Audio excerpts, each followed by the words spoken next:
Hello friends, avial സ്റ്റോറീസിലേക്ക് സ്വാഗതം. ഞങ്ങൾ ഇത്തവണ നിങ്ങളുടെ മുമ്പിൽ അവതരിപ്പിക്കുന്ന കഥ ഒരു സർവൈവൽ ത്രില്ലറാണ്. ഇങ്ങനെ പറയുമ്പോൾ ഒരു മൂവിയുടെ കഥ പറയുകയാണെന്ന് നിങ്ങൾ വിചാരിക്കരുത്. 1980കളുടെ കാലഘട്ടം, അതിൽ ലോകം മുഴുവൻ ചർച്ച ചെയ്യപ്പെട്ട, ലോകം മുഴുവൻ വളരെ അത്ഭുതത്തോടെ വീക്ഷിച്ച എന്താണ് അവർക്ക് സംഭവിച്ചതെന്ന് ഇപ്പോഴും ദുരൂഹമായിട്ട് തുടരുന്ന ഒരു മിസ്റ്ററി ത്രില്ലർ. ഇതാണ് ഞങ്ങൾ ഇത്തവണ പറയാൻ ശ്രമിക്കുന്നത്. ഈ സർവൈവൽ ത്രില്ലർ എന്ന് ഉദ്ദേശിക്കുന്നത് എവിടെയും കുടുങ്ങിപ്പോകുന്ന മനുഷ്യരെ കുറിച്ചാണ്.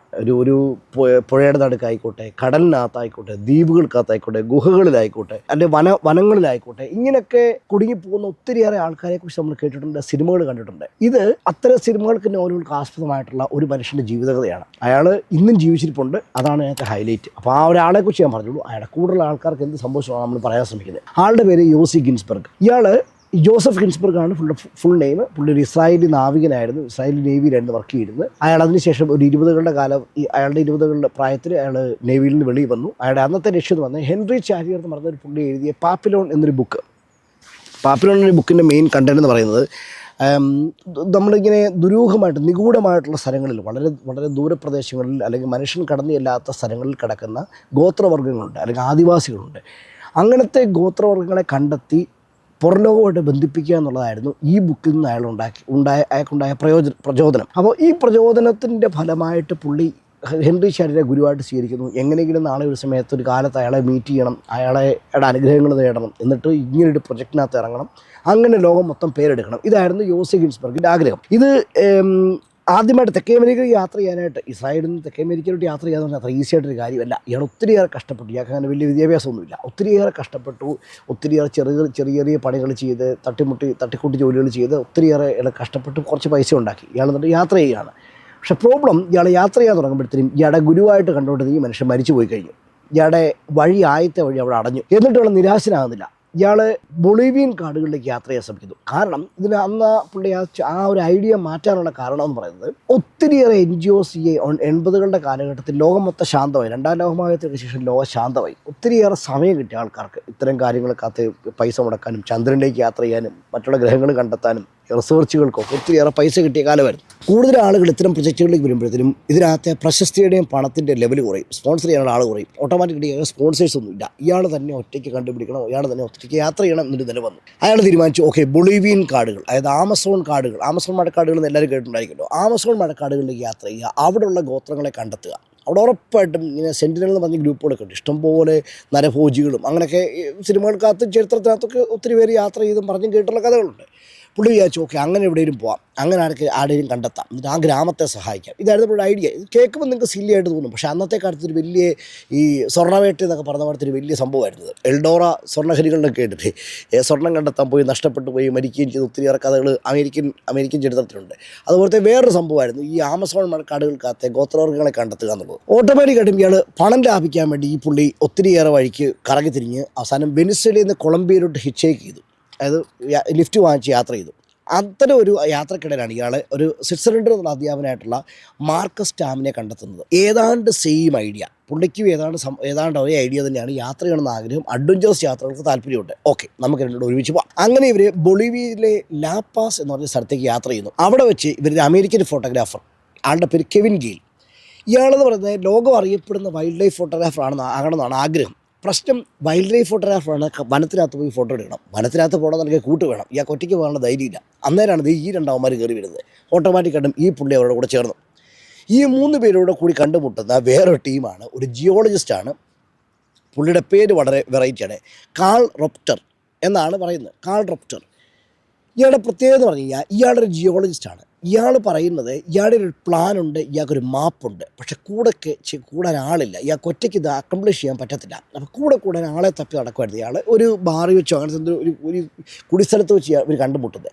ഇയാളുടെ പ്ലാൻ വളരെ ഡീറ്റെയിൽ ആയിട്ട് ഇയാൾ അവതരിപ്പിക്കുന്നു. ഒരിടത്തൊരു സ്വർണ്ണ ശേഖരം ഇരിപ്പുണ്ട്. ആമസോൺ മഴക്കാടുകൾക്കകത്തൊരിടത്തൊരു സ്വർണ്ണ ശേഖരം ഇരിപ്പുണ്ട്. അത് കണ്ടെത്താൻ വേണ്ടി കൂടെ പോകാൻ ഇവരെയും കൂടെ കൂട്ടത്തിൽ കൂടാൻ താല്പര്യമുണ്ടെങ്കിൽ തീർച്ചയായിട്ടും നമുക്ക് ഷെയർ ചെയ്യാം. നമ്മുടെ നായകൻ യോസി ഗിൻസ്ബർഗിൻ്റെ ആഗ്രഹം തന്നെ ആമസോൺ മഴക്കാടുകളിലേക്ക് യാത്ര ചെയ്യണം എന്നുള്ളതാണ്. അയാളുടെ ലക്ഷ്യവും സാധിക്കും. അതായത് എല്ലാവരുടെയും ലക്ഷ്യം സാധിക്കും. നെയ്യപ്പം തിന്നാം, തലേ എണ്ണയും തേക്കാം എന്നുള്ളൊരു അവസ്ഥയിലോട്ട് എല്ലാവരും എത്തി. ഓട്ടോമാറ്റിക്കായിട്ടും ഈ പറഞ്ഞ എല്ലാവരും ഇതിൽ ഇൻട്രസ്റ്റഡ് ആയി. പിന്നെ വെറുതെ കിട്ടുകയല്ലോ സ്വർണം. അന്നത്തെ കാലത്ത് സ്വർണ്ണവേട്ട അല്ലെങ്കിൽ സ്വർണ്ണശേഖരം, നിധിശേഖരം കണ്ടുപിടിക്കുക എന്നൊക്കെ പറഞ്ഞ വലിയ സംഭവമാണ്. കാരണം ഇന്നത്തെ പോലല്ല എവിടെയോ കേൾക്കുന്ന ഒരു ദേവതക്കഥയല്ലത്. കാരണം രണ്ടാം ലോകമഹായുദ്ധത്തിന് ശേഷം ഒത്തിരി ഇടത്ത് നിധികൾ ഇങ്ങനെ കണ്ടുപിടിച്ചുകൊണ്ടേയിരിക്കുകയാണ്. ആൾക്കാർ രക്ഷപ്പെടാൻ വേണ്ടിയുള്ള തത്രപ്പാടിനിടയ്ക്ക് കുഴിച്ചിട്ട ഒത്തിരിയേറെ ശേഖരങ്ങൾ ഇങ്ങനെ കണ്ടുപിടിച്ചുകൊണ്ടിരിക്കുകയാണ്. 2 ലോകമഹായുദ്ധങ്ങൾ കഴിഞ്ഞു പോയി. ശരിക്കും ഇത് കണ്ടുപിടിക്കാൻ ചാൻസ് ഉണ്ട് എന്നൊരു പ്രതീക്ഷ ആ പ്രതീക്ഷ ഉണ്ടാക്കാൻ അയാൾക്ക് കഴിഞ്ഞു. ഓട്ടോമാറ്റിക്കായിട്ട് ഇവർ 4 പേരുടെ കൂടി യാത്ര ചെയ്യുന്നു. പിന്നെ വേറൊരു പ്രത്യേകത പറയുന്നത് ഇയാൾ ജിയോളജിസ്റ്റാണ്. അതിൽ ഇവർക്ക് മറ്റു 3 പേർക്കും ഭയങ്കര അഭിമാനമായിരുന്നു. കാരണം ഞങ്ങൾക്ക് വനങ്ങൾ അറിയത്തില്ല, വനത്തിൻ്റെ സർവൈവൽ മെത്തേഡൊന്നും അറിയത്തില്ല. പക്ഷേ ഇയാൾക്ക് അതറിയാം. ഇയാളൊരു ജിയോളജിസ്റ്റാണ്. ഇയാൾക്ക് വനം അറിയാം, മണ്ണറിയാം, മരങ്ങളറിയാം. അപ്പോൾ ഓട്ടോമാറ്റിക്കായിട്ട് ഇതുപോലത്തെ ഒരാൾ സഹായത്തിലുണ്ടെങ്കിൽ നമുക്ക് എന്തോ അക്കംപ്ലിഷ് ചെയ്യാവുന്ന ഒരു ധാരണ വന്നു. 22-കാരനായ ഗിൻസ്ബർഗും സുഹൃത്തുക്കളും കൂടി വിമാനത്തിൽ ഈ പറഞ്ഞ പുള്ളിയെ അവിടെ പോയി മീറ്റ് ചെയ്യാൻ പറ്റില്ല. ലാ പാസിലെ അപ്പോളോയിലേക്ക് വേണ്ടിയിരുന്നു. അയാൾ വേറൊരു വഴിക്കാണ് യാത്ര ചെയ്തത്. എല്ലാവരും അവിടെ വെച്ച് മീറ്റ് ചെയ്തു. അവിടെ നിന്ന് തുയിച്ചി ആൻഡ് അസറിയാമസ് എന്നീ 2 നദികളുടെ സംഗമ സ്ഥാനത്തുള്ള ഒരു ഗ്രാമത്തിലാണ് എത്തും എന്നാണ് ഇയാൾ പറയുന്നത്. അസറിയാമസ് എന്നുള്ള ഗ്രാമത്തിലേക്ക് അവിടുന്ന് യാത്ര ചെയ്തു. അപ്പോൾ ഇയാളാണല്ലോ ഉസ്താദ്, ഇയാളാണ് കഥകൾ പറയുന്ന മുഴുവൻ, മാപ്പുകൾ പറയുന്ന മൊത്തം ഇയാളാണ്. ഇയാൾ പറയുന്നത് അവിടുന്ന് ഈ പറയുന്നൊരു പർട്ടിക്കുലർ വഴിയിലൂടെ യാത്ര തിരിച്ചു കഴിഞ്ഞാൽ ഏതോ ഒരു ഗ്രാമത്തിലെത്താം. ഒരു ഉൾനാടൻ ഭയങ്കര അപരിഷ്കൃതമായിട്ടുള്ള നരഭോജികളെപ്പോലെ തന്നെ ജീവിക്കുന്ന പ്രിമിറ്റീവായിട്ടുള്ള മനുഷ്യർ ജീവിക്കുന്ന ഒരു ഗ്രാമത്തിൽ എത്തിച്ചേരാൻ കഴിയും. അവിടെ നിന്ന് നമുക്ക് ബാക്കിയുള്ള വഴി തീരുമാനിക്കാം. കാരണം അവിടെ നിന്നാണ് അയാൾക്ക് വഴി കണ്ടുപിടിക്കേണ്ടത്. ഇത് പറഞ്ഞാണ് ഇപ്പോൾ യാത്ര തുടങ്ങുന്നത്. കാളിൻ്റെ കഥകളെ അവിശ്വസിക്കേണ്ട ഒരു കാര്യം അവർക്കില്ലല്ലോ. അപ്പോൾ കാളിൻ്റെ കഥകളെ അനുസരിച്ചുകൊണ്ട് ഇവർ അസറിയാമസ് നദിയിലൂടെയും അതിനുശേഷം പർവ്വത പ്രദേശങ്ങളിലൂടെ ഇവർ യാത്ര തുടങ്ങി. ഏതാണ്ട് എത്തേണ്ട ലക്ഷ്യം പറയുന്നത് ഈ പറഞ്ഞ ഗ്രാമമാണ്, ഈ പ്രാകൃതമായ ഗ്രാമമാണ്. ദിവസങ്ങളോടെ യാത്ര ചെയ്തു, അത് ആഴ്ചകളായി. പക്ഷേ ഇത്രയും നാൾ യാത്ര ചെയ്തിട്ടും ഇവർ ഈ പറയുന്ന ഒരു ഗ്രാമം ഉള്ളതിൽ ഒരു ലക്ഷണവും ഇവർ പർവ്വതങ്ങളിൽ മുകളിൽ നിന്നോ വാലികൾ കാത്തുനിന്നവർക്ക് കണ്ടുപിടിക്കാൻ പറ്റുന്നില്ല. അപ്പോൾ ഓട്ടോമാറ്റിക്കായിട്ട് എല്ലാവർക്കും ഡൗട്ടുണ്ട്. പക്ഷേ കാളിന് മാത്രം ഒരു ഡൗട്ടും ഇല്ല. പുള്ളി പറഞ്ഞത് അങ്ങനെ ഒരു സംഭവം ഉണ്ടെന്നാണ് പറഞ്ഞത്. എന്നാൽ പുള്ളിയോടെ വന്നിട്ടുമില്ല. ആഴ്ചകൾക്ക് ശേഷത്തെ യാത്രയ്ക്കകത്ത് അവസാനം എല്ലാവരോടും കൂടി തീരുമാനിക്കുന്നത് ഇനി വയ്യ, കയ്യിലുള്ളതെല്ലാം തീർന്നു. അവസാനം ഇപ്പം കുരങ്ങന്മാരെയൊക്കെയാണ് പിന്നെ വെടിവെച്ചും അമ്പ് ചെയ്തൊക്കെ ഇട്ടിട്ട് കുരങ്ങന്മാരുടെ ഇറച്ചി തിന്നുന്നൊരു ഗതികേടിലൂടെ എത്തി. അത് ഈ വൈൽഡ് ലൈഫ് ഫോട്ടോഗ്രാഫറായിട്ടുള്ള മനുഷ്യൻ ഒരിക്കലും താങ്ങാൻ പറ്റുന്നൊരു വസ്തുവല്ലായിരുന്നു. ഈ സ്കെയിലിൽ താങ്ങാൻ പറ്റുന്ന വസ്തുവല്ലായിരുന്നു വൈൽഡായിട്ടുള്ള മൃഗങ്ങളെ കൊന്നു തിന്നുക എന്ന് പറയുന്നത്. എന്നിട്ടും വേറെ വഴിയില്ല, ജീവൻ നിലനിർത്താൻ വേണ്ടി ഇവർക്ക് എന്ത് ചെയ്യേണ്ടി വന്നു. അങ്ങനത്തെ ഒരു സമയത്തിന് ശേഷം ഇവർ തീരുമാനിക്കുന്ന ഒരു പർട്ടിക്കുലർ പോയിന്റ് വെച്ച് മതി, ഇനി വയ്യ, മുമ്പോട്ട് ഇത്രയും ആഴ്ചകൾ കഴിഞ്ഞു, മാസങ്ങളല്ല ആഴ്ചകൾ കഴിഞ്ഞു. പക്ഷെ നമുക്ക് ഒന്നും കണ്ടെത്താൻ പറ്റത്തില്ല, നമുക്ക് തിരിച്ചു പോകാം. ആയിക്കോട്ടെ, അങ്ങനെ കാളും സമ്മതിക്കുന്നു, നമുക്ക് തിരിച്ചു പോകാൻ സമ്മതിക്കുന്നു. ബേസിക്കലി ഈ പറഞ്ഞ എല്ലാവരുടെയും ആദ്യത്തെ ഓരോരോ ലക്ഷ്യങ്ങൾക്ക് ശേഷം അവിടുന്ന് സ്വർണ്ണത്തോടുള്ള കൊതിയായി മാറിയായിരുന്നു. കാരണം ഒരു നിധി കൈ വന്നു കഴിഞ്ഞാൽ ജീവിതം അടിമുടി മാറിപ്പോയി. അപ്പോൾ ഈ സ്വർണ്ണത്തിനോടുള്ള കൊതിയും കൊണ്ട് ഇവിടം വരെ അവർ സസ്റ്റെയിൻ ചെയ്ത് നിന്നത്. പക്ഷേ ഇനി വയ്യാത്തൊരവസ്ഥയിൽ ചെന്ന് കയറി. അപ്പം അസറിയാമസിൽ അവർ തിരിച്ചെത്തി. അവിടുന്ന് വന്ന വഴി വീണ്ടും തിരിച്ചു വന്നു. ആ ഗ്രാമത്തിൽ അവർ തിരിച്ചു വന്നു. തിരിച്ചെത്തി കഴിച്ചും കാളുടനെ പുതിയ പദ്ധതി പറഞ്ഞു. ഒരു കാര്യം ചെയ്യും, നമ്മളിനിയും വീണ്ടും ആഴ്ചകളോളം നടന്ന് നമുക്ക് നാട്ടിൽ തിരിച്ചെത്തുന്നതിനേക്കാളും ഭേദമാണ് ഈ തുയിച്ചി നദിയിൽ കൂടെ നമുക്കൊരു ചെങ്ങാടത്ത് യാത്ര ചെയ്യാം. ഈ നദിയുടെ അടുത്തായിട്ടല്ലേ കുറിപ്ലയ എന്ന് പറഞ്ഞ ഗ്രാമമുണ്ട്. ഒരു ചെറിയ സ്വർണ്ണ ക്വാറിയാണത്, സ്വർണത്തിൻ്റെ ക്വാറിയാണത്. അപ്പോൾ ആ ക്വാറിയിൽ നിന്നും ആ ഖനിയുടെ അടുത്തുള്ള റുനേബക് എന്ന് പറഞ്ഞ ഗ്രാമത്തിലേക്കും നമുക്ക് എത്താം. അവിടുന്ന് ലാപാസിലേക്ക് മടങ്ങാൻ എളുപ്പമുണ്ട്. കാരണം വാഹന സൗകര്യങ്ങളുണ്ട് അവിടുന്ന് പോകാൻ വേണ്ടി. നമുക്ക് അങ്ങനെ പോകാമെന്ന് പറഞ്ഞു. ഗ്രാമവാസികൾ എല്ലാവരും കൂടി സഹായിച്ചു ഒരു ചങ്ങാടം ഉണ്ടാക്കി. എല്ലാം റെഡിയായി. പുതിയ പാതയുടെ ഏതാണ്ട് തീരുമാനമായി. ഇവരവിടുന്ന് തുയിച്ചി ആൻഡ് ഇറുപ്പമ എന്ന് പറയുന്ന 2 നദികളുടെ സംഗമസ്ഥാനം വരെ ഇവരെത്തി. ഈ 4 പേരുടെ കൂടി ചങ്ങാടത്തിൽ തന്നെ എത്തി. അവിടെ വെച്ച് പെട്ടെന്ന് ഇയാൾ നിന്നനിപ്പിലൊക്കെ പ്രഖ്യാപിക്കുന്നു. ഈ കാൾ റുപ്ചർ പ്രഖ്യാപിക്കുന്നു. സാൻ പെഡ്രോ കാന്യോൺ എന്ന് പറയുന്ന സംഭവം അടുക്കുവാണ്. നിങ്ങൾ ഈ നദികളുടെ മുമ്പോട്ട് പോയി കഴിഞ്ഞാൽ ആ കാന്യോനിലാണ് എത്താൻ പോകുന്നത്. അവിടെ നിന്നൊരു വലിയ വെള്ളച്ചാട്ടം വരും. ആ വെള്ളച്ചാട്ടം സർവൈവ് ചെയ്യാൻ വേണ്ടി നമുക്ക് കഴിയില്ല. 1. 2, നിങ്ങൾക്ക് കഴിഞ്ഞാൽ എനിക്ക് കഴിയില്ല. കാരണം എനിക്ക് നീന്തൽ അറിയത്തില്ല. ഇത്ര നേരം ചങ്ങാടത്തിൽ വന്നുകൊണ്ടിരുന്ന മനുഷ്യൻ ഈ പറയുന്ന ഓർക്കണം. എനിക്ക് സർവൈവ് ചെയ്യാൻ പറ്റുന്നില്ല. അതുകൊണ്ട് ഞാൻ നിങ്ങളുടെ കൂടെ വരുന്നില്ല. 4 പേരുടെയും വിശ്വാസ്യതയായിരുന്നു അത്രയും സാഹസികമായ യാത്രയ്ക്കകത്ത് ഏറ്റവും വലിയ ബൂസ്റ്റ് എന്ന് പറഞ്ഞത്, ഏറ്റവും വലിയ ജോയിനിങ് പവർ എന്ന് പറഞ്ഞത്. അതില്ലാതായി. ഓട്ടോമാറ്റിക്കായിട്ടും അവർ പല വഴിക്ക് പിരിഞ്ഞു, തർക്കങ്ങളുണ്ടായി, വഴക്കുപിടുത്തമുണ്ടായി. എന്നിട്ട് എല്ലാത്തിനും ശേഷം പൊരുത്തപ്പെടലുണ്ടായി. കാരണം ഗിൻസ്ബർഗ് തീരുമാനിച്ചു നമുക്ക് ഇങ്ങനെ ചെയ്താലോ. നിങ്ങൾ 2 പേരും ഗെയിൽസും ഗിൻസ്ബർഗും നദിയിലൂടെ റൊണേബാക്കിലേക്ക് റാഫ്റ്റിംഗ് തുടരുന്നു. അത് ചെങ്ങാടത്ത് യാത്ര ചെയ്യുന്നു. അതേസമയം റുപ്ചറും സ്റ്റാമും ഇറുപ്പമ നദി, ഈ സ്റ്റാം എന്ന് പറയുന്നത് മാർക്കസ് സ്റ്റാം, സ്വിറ്റ്സർലൻഡിൽ നിന്നുള്ള അധ്യാപകനായിട്ടുള്ള മനുഷ്യൻ. പുള്ളിക്ക് സത്യം പറഞ്ഞാൽ അതിഭീകര ലക്ഷ്യങ്ങളൊന്നും ഉണ്ടായിരുന്ന മനുഷ്യനല്ല. ഒരു അഡ്വഞ്ചർ യാത്രയെന്ന് മാത്രമേ പുള്ളി ആഗ്രഹിച്ചുള്ളൂ. ആ മനുഷ്യനും റുപ്ചറോടെ കൂടി നടന്നു വരുന്നു. ഇരുപ്പമ നദിയിലൂടെ, നദിയുടെ സൈഡിൽ കൂടെ, നദിയുടെ ഉറവിടത്തിനടുത്തോട്ടുള്ള ഇരുപ്പമ ഗ്രാമത്തിൽ നിന്ന് നടന്നു വരാൻ, അപ്പോഴേക്ക് നടന്നു വരാണ്ട് തീരുമാനിക്കുന്നു. എല്ലാം ഉദ്ദേശിച്ചുകൊണ്ട് നടന്നു കഴിഞ്ഞാൽ ക്രിസ്മസിന് മുമ്പ് അവർ ലാപാസിൽ വെച്ച് വീണ്ടും ഒരുമിച്ച് കൂടുന്നു. വഴക്കുകളും പിണക്കങ്ങളൊക്കെ മറന്ന് നമ്മുടെ ഒരു നല്ല അഡ്വഞ്ചർ ജേർണി പോയി എന്നുള്ള രീതിയിൽ വീണ്ടും ഒരുമിച്ച് കൂടുന്നു എന്നുള്ള പ്ലാനിലാണ് യാത്ര തുടങ്ങുന്നത്.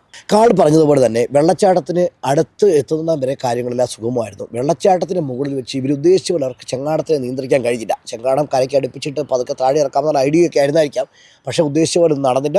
ചെങ്ങാടത്തിന് നിയന്ത്രണം നഷ്ടമാകുന്നു. ഓട്ടോമാറ്റിക്കായിട്ടും ഗെയിൽസും ഗിൽസ്ബർഗും ഒരു പാനിക്കായി രണ്ട് വഴിക്ക് രക്ഷപ്പെടാൻ ശ്രമിക്കുന്നു. നടന്നില്ല. പക്ഷേ ഗെയിൽ അതിന് മുമ്പ് എടുത്ത് ചാടി.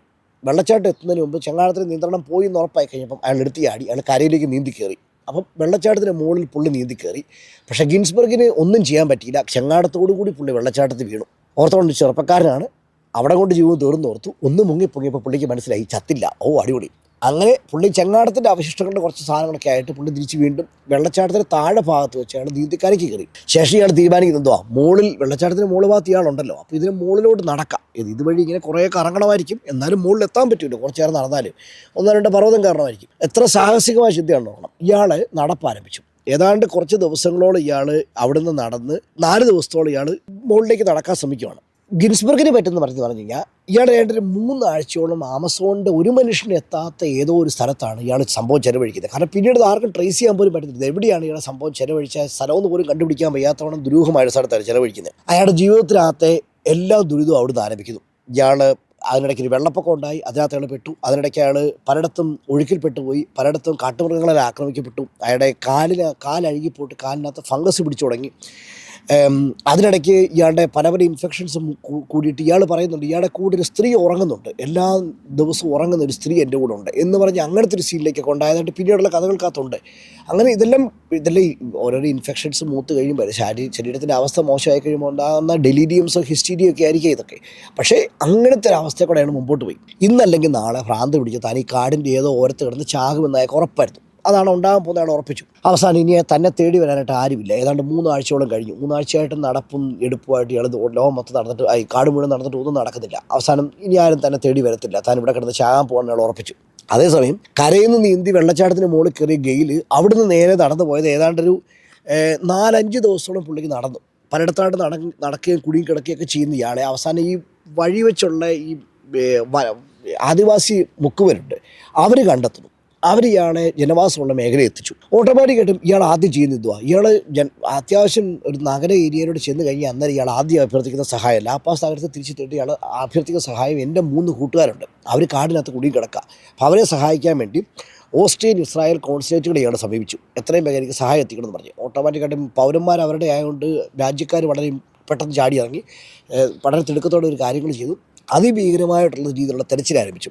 ഈ തെരച്ചിലിനിടയ്ക്ക് തെരച്ചിൽ തുടങ്ങുന്നതിന് മുമ്പാണ് ഗെയിൽ അറിയുന്നത് തങ്ങൾക്ക് ചതി പറ്റിയെന്നുള്ളത്. കാരണം ഈ കാൾ റപ്ചർ എന്ന് പറയുന്ന ജിയോളജിസ്റ്റ് എന്ന് ഇവർ ഇവർ എടുത്തു കൊടുത്ത് ഈ രേഖാചിത്രം ഉൾപ്പെടെ അയാൾ കാണിച്ചു കൊടുക്കുമ്പം ഓസ്ട്രേലിയൻ എംബസിക്കാർ പറയുന്നത് ഇന്റർപോൾ തരുന്നൊരു കുറ്റവാളിയാണ് ഇയാൾ.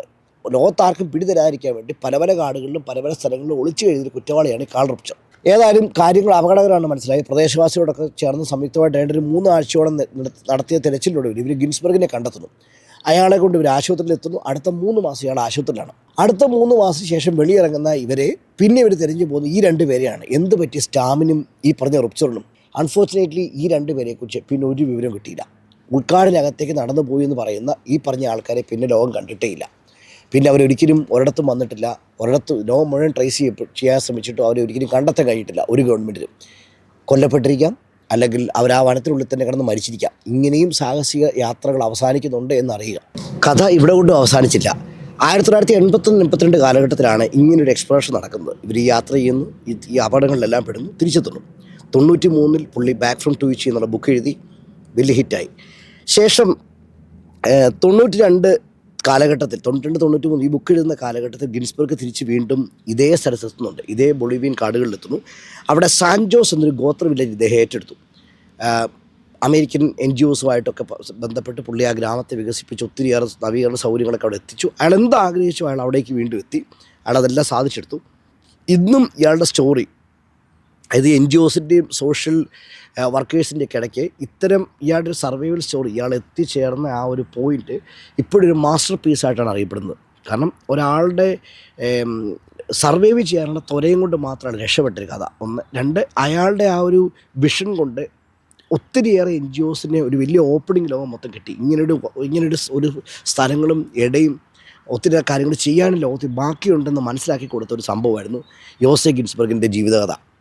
ഇപ്പോൾ ഓസ്ട്രേലിയയിലെ ബൈറോൺ ബേ എന്ന് പറയുന്ന സ്ഥലം ആസ്ഥാനമാക്കി പുള്ളി പ്രവർത്തിക്കുന്നു. ആൾ ജീവനോടെ ഉണ്ട്. ഒരു ഇസ്രായേലി സാഹിത്യകാരൻ എന്ന് പറയാൻ പുള്ളിയെ കൊണ്ട് പറ്റുമെന്ന് എനിക്കറിയത്തില്ല, കാരണം ഒത്തിരി ബുക്കുകളൊന്നും പുള്ളി എഴുതില്ല, പക്ഷേ പല ബുക്കുകൾ അതിനെക്കുറിച്ച് പുള്ളി കഴിഞ്ഞ് എഴുതി. യോസെ ഗിൻസ്ബർഗ് ഇന്നും ഒരു ഒരു ഒരു മാസ്റ്റർ പീസോ ഒരു വലിയ ഹീറോയൊക്കെ ആയിട്ട് എക്സ്പ്ലോർ ചെയ്ത ലൈഫ്, അതായത് അഡ്വഞ്ചറസ് ലൈഫ് ഇഷ്ടപ്പെടുന്ന ആൾക്കാർക്കിടയിൽ അവരുടെ ഫോറംസിനിടയ്ക്ക് ഇപ്പോഴും യോസെ ഗിൻസ്ബർഗ് ഒരു മാസ്റ്റർ പീസ് സ്റ്റോറിയാണ്, കൈൻഡ് ഓഫ് ഫെയറി ടെയിൽ. ഇന്നും ആളുകൾ അതിനെ ഫോളോ ചെയ്യുന്നു, പഠിക്കാൻ ശ്രമിക്കുന്നു, എങ്ങനെ എന്തുകൊണ്ട് ഇതൊക്കെ സംഭവിച്ചു എന്നുള്ളത്. ഞങ്ങളുടെ കഥ ഇവിടെ അവസാനിക്കുന്നു. കഥ ഇഷ്ടപ്പെട്ടെങ്കിൽ തീർച്ചയായിട്ടും ചാനൽ ലൈക്ക് ചെയ്യുക. ഇനിയും ഇത്തരം കഥകളുമായി ഞങ്ങൾ വീണ്ടും നിങ്ങളുടെ കൂടെ കൂടുന്നതായിരിക്കും. Thank you so much.